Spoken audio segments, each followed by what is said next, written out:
We are talking about the needs, the wants, and the wishes for Iowa State football for this 2025 season. We're now into camp. We are in the first kind of full week of training camp. We've seen clips come out from the Cyclone football Twitter account, and um, it's camp highlights. So you're going to get like some, you're gonna have some of those where it's just like it just everything looks positive and awesome because obviously that's all they're gonna put out. But the things we've seen so far, the clips they've put out have been encouraging. We've seen Chase Soul make a few nice plays. Seen some stuff from Carson Hansen. Saw some uh, saw some plays from like River Peppers and things like that. So you know they've got some nice things there just to let us know that things are going well. Anyways, I have not heard of any major injuries, so that's that's good. We will be talking about that here in a little bit as far as in the main chunk of the episode. But let's start with the things that we really need to see from if Iowa State is going to accomplish its goals for the 2020-25 football season. These are the things that absolutely need to happen. First up, pass rush. There has to be a pass rush.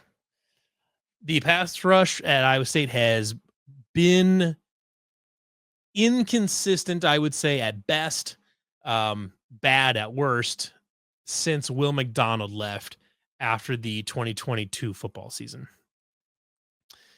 Will McDonald, so he's going into his third year in the NFL right now, which seems kind of crazy, but yeah, this will be Will McDonald's third year in the NFL.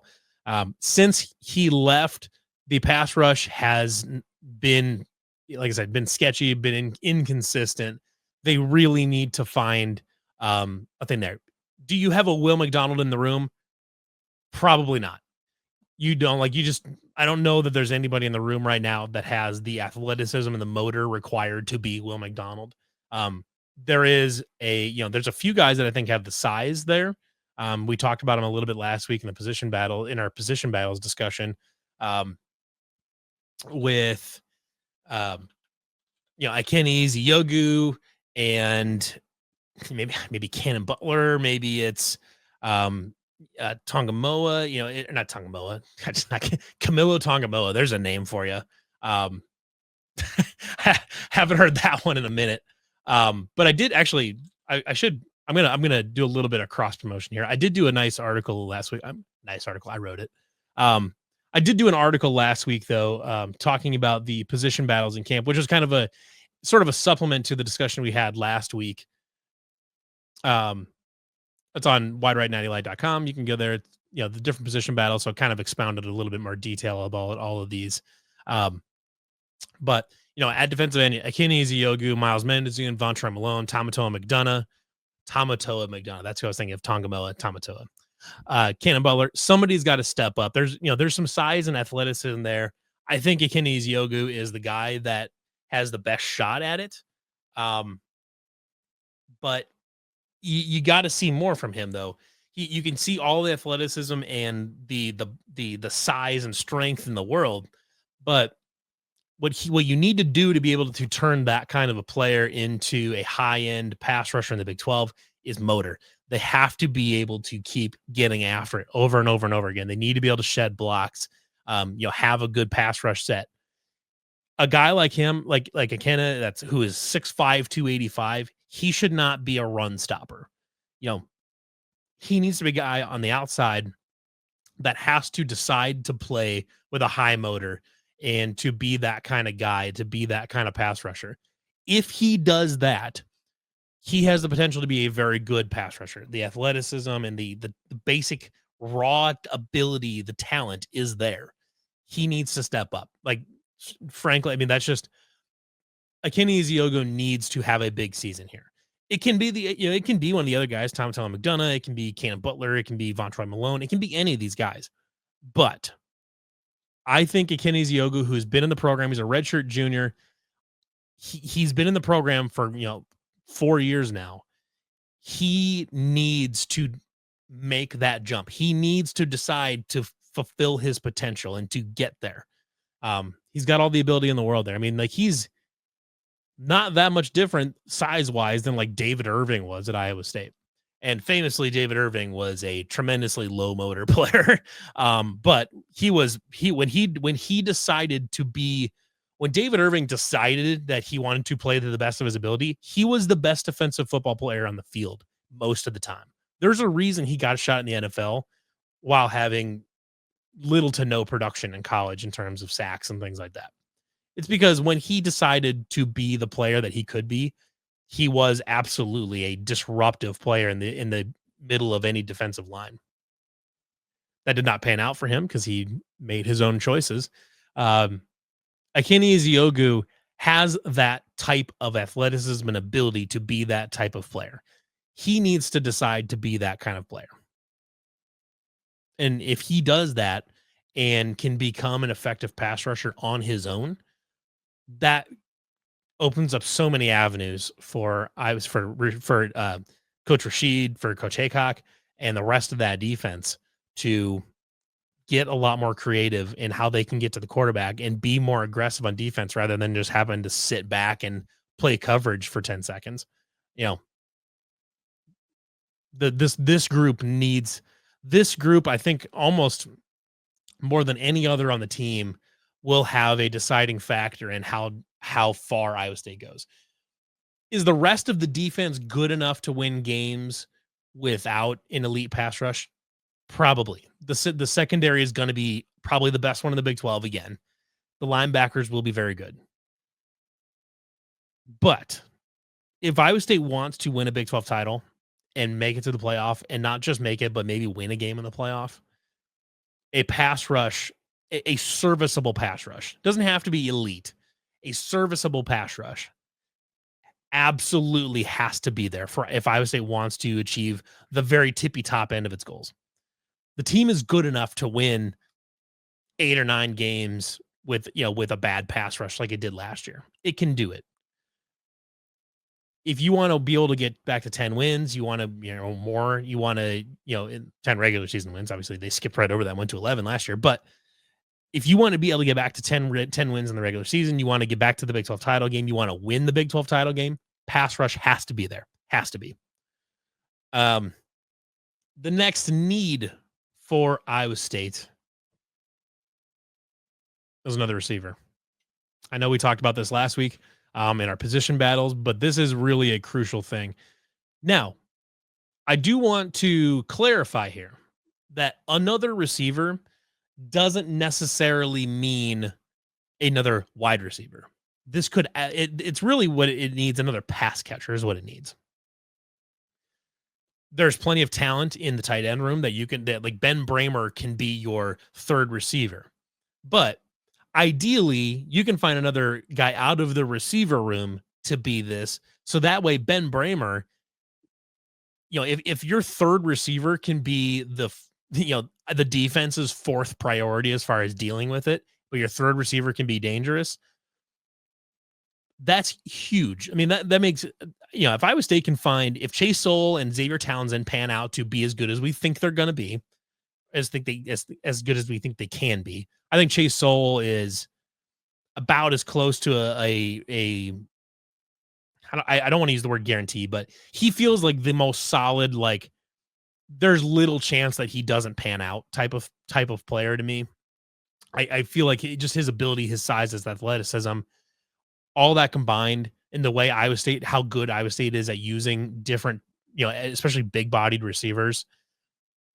To me, I think the odds of him panning out are over 90%. Like to me, there's almost no shot he doesn't work out.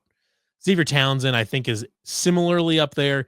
Smaller guys are not as physically dominating, so they have to do a little bit more to really stand out. But if they just tell Xavier to do exactly what Jalen Knoll did last year and just be that guy, he'll be fine. So assuming those two guys pan out, that third receiver there has to, if you can find a third wide receiver that pans out, that can be a good, reliable target, especially on third downs and stuff like that. You're going to be looking at the tight ends at Chase Soul, those guys for third downs a lot. But if you can find guys that can contribute here, This makes your offense nearly undefendable at this point. If Chase Hill and Townsend are great, we know Ben Bramer when he's healthy is good is great. We know Gabe Burkle was very good last year. We know he can be very, very good. We know Carson Hansen and Abu Sama have a very high ceiling. Carson Hansen is a very high floor guy. Abu Sama is a very high ceiling guy. And we will probably be talking about Abu Sama here in a little while. But if you can give it, if you can be at a point where the defense really they have to identify all 5 eligible pass catchers on every play, and they have to really give attention to that many guys across the board. You know, it's difficult enough for them. It was difficult enough for them last year to stop 2.5 guys. Jalen Jaden ate most of the targets at receiver, and then you had a tight end. Early it was Bramer. When he was hurt, it was Gabe Burkle. But it was still kind of a half measure at tight end. Last year the tight ends weren't as involved maybe as they could have been, because Higgins and Knoll were so good, and you had the injuries to Ben Bramer and things like that.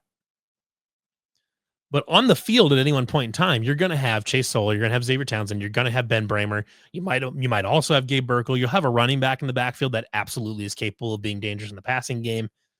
That's a lot. That's a lot for the defense to have to deal with, on top of Rocco himself being a running threat, and then being a generally pretty accurate quarterback, especially one that throws a really nice deep ball. That's a lot to deal with. Again, Iowa State has proven that it can win games with 1 or 2 good receivers and another tight end and a decent running game. They've done it in the past. Xavier Hutchinson, especially in his last couple seasons, just ate every target you could throw at him basically, and they won games. Then you have Jaden and Jalen. You have 2 guys, and they focused around that, with not a lot of involvement from the tight end, and they won a bunch of games. But again, if Iowa State wants to achieve its top end goals, winning a Big 12 title game, getting to the playoff, you need to find another pass catcher. Specifically, I'd like to find another receiver to have them dedicate. That way they have to dedicate a nickel corner or a safety to dealing with this other receiver that they know is dangerous. And they can't put something like that on a tight end, and they have to put like a linebacker on a tight end, which a linebacker guarding Ben Bramer is going to go very poorly for them. So I think for your ceiling, to hit your ceiling, you got to find another guy. And that could be a number of guys. It doesn't have to be one guy either.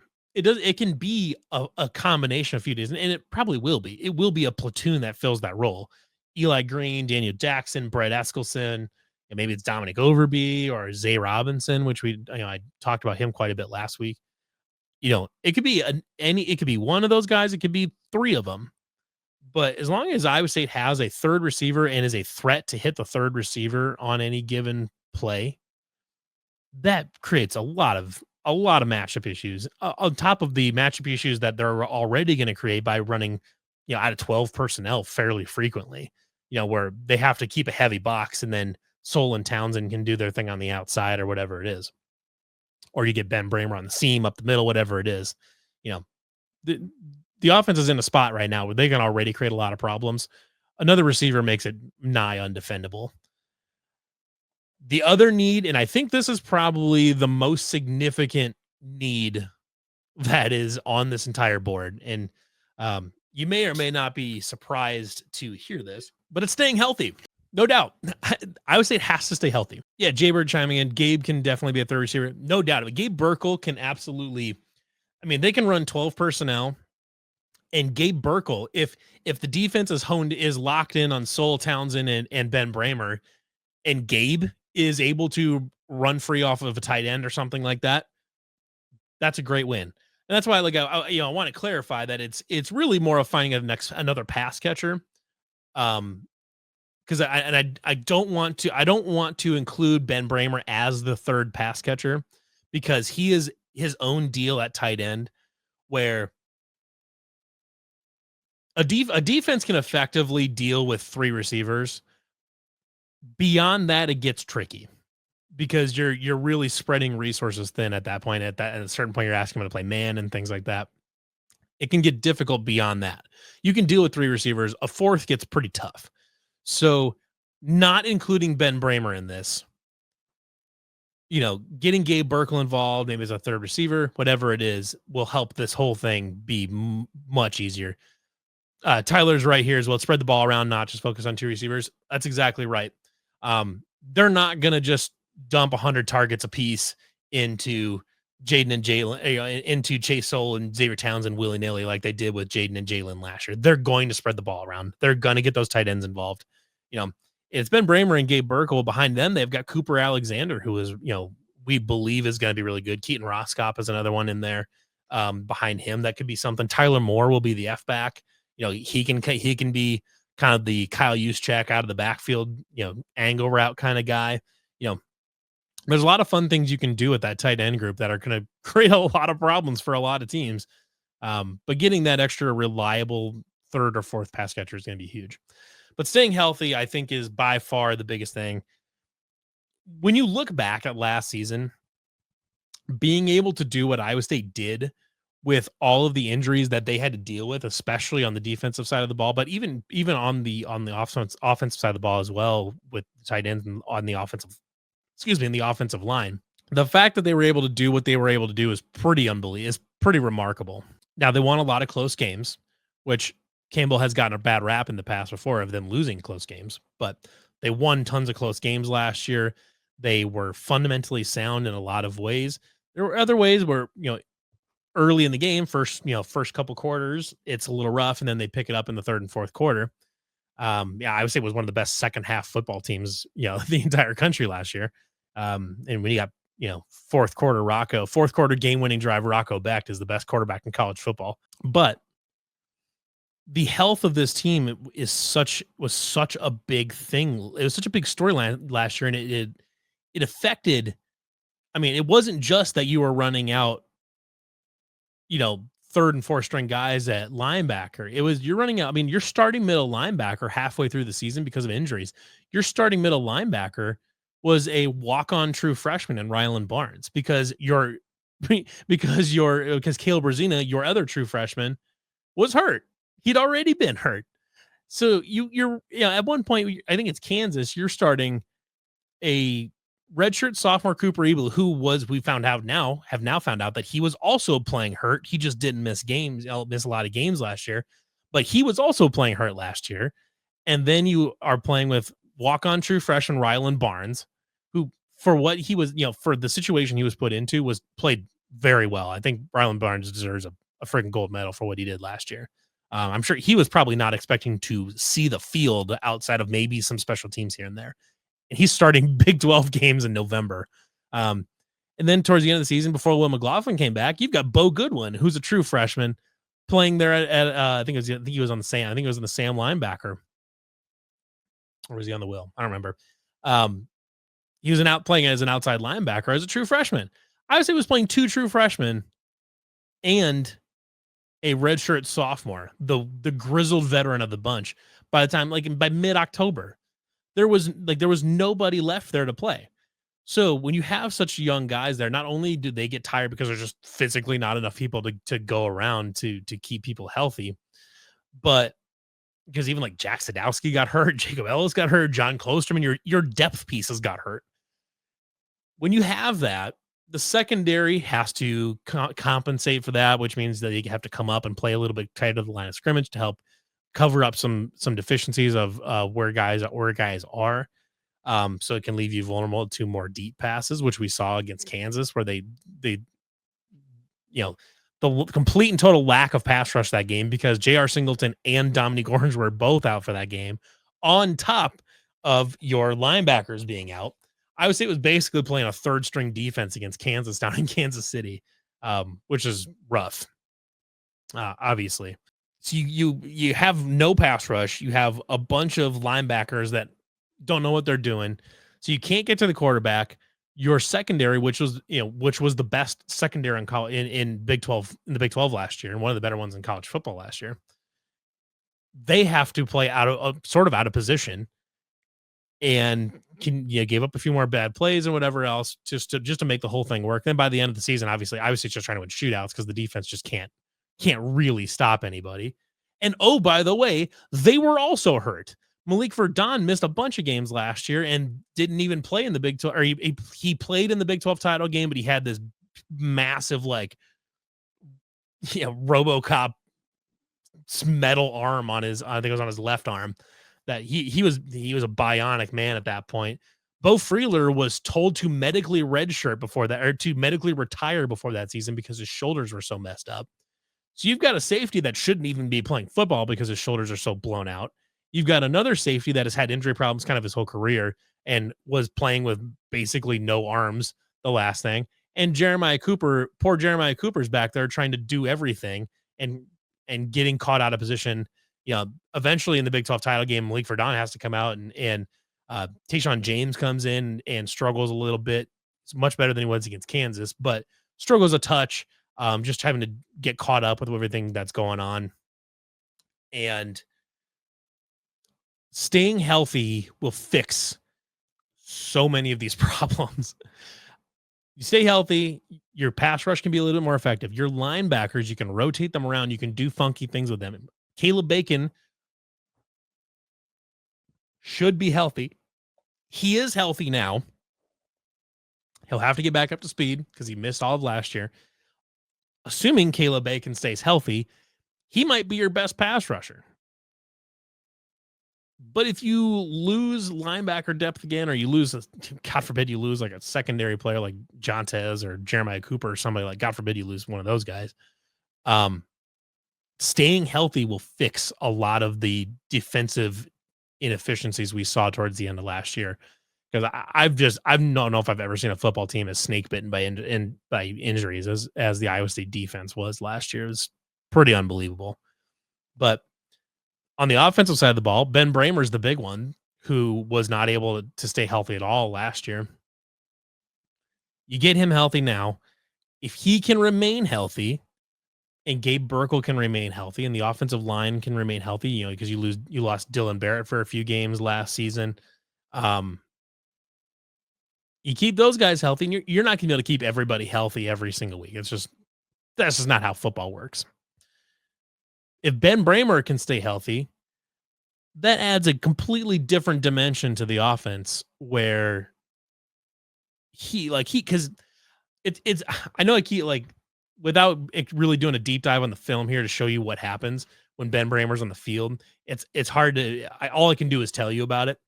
But he has a different kind of gravity to him as a football player than we've seen in a while.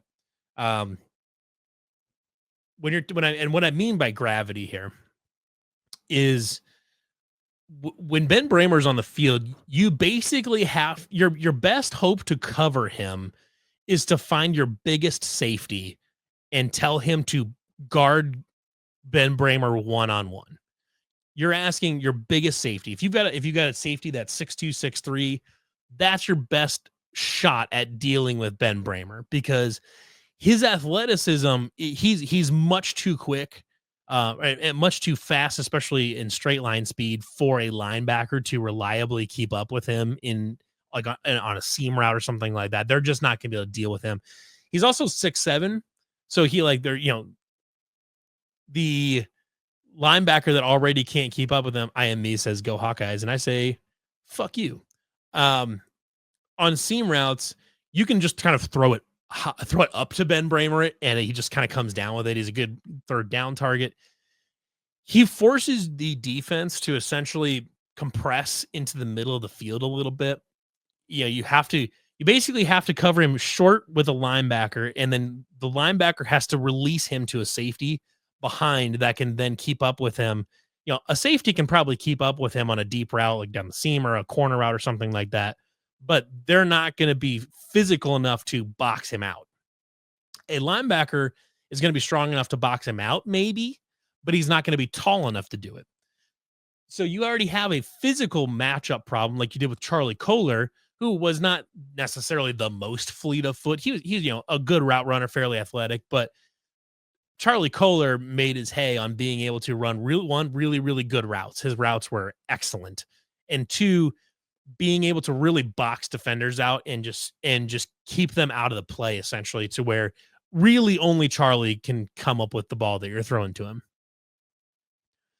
Ben Bramer has that size and the ability to box guys out, but he also has the athleticism to stretch the field. So when you're a defensive, when you're a, when he's healthy and you're a defensive coordinator trying to figure out how to cover him, you're covering him underneath the first 5 to 10 yards of the linebacker and passing him off to a safety and hoping that the safety is paying attention, or that I would say has not schemed somebody else into that same area to make the safety deal with it. At their best last year, when we saw, Ben Bramer in the Iowa game, we saw it. Um, the safeties have to come up to deal with Ben Bramer, and then you run a post. You're in a backside post with Jalen Knoll, who then beats Xavier Nwampa. Makes his cut, just torches Xavier Nwampa downfield, and he's home free for a touchdown. Part of that is created by the gravity that Ben Bramer has around him when you're talking about scheming around him defensively. He opens up a massive part of this offense that will make Chase Soul and Xavier Townsend's lives much easier. Much easier. He makes everybody's life easier in the passing game when he's healthy, and the defense has to account for him by essentially committing two different players, committing a player at each level of the defense to dealing with him, because one of those is not going to be able to deal with him in a different part of the field. So Ben Bramer staying healthy changes the outlook for the offense as far as its explosiveness and things like that. The defense, it's got to be the linebackers and defensive line have to stay healthy.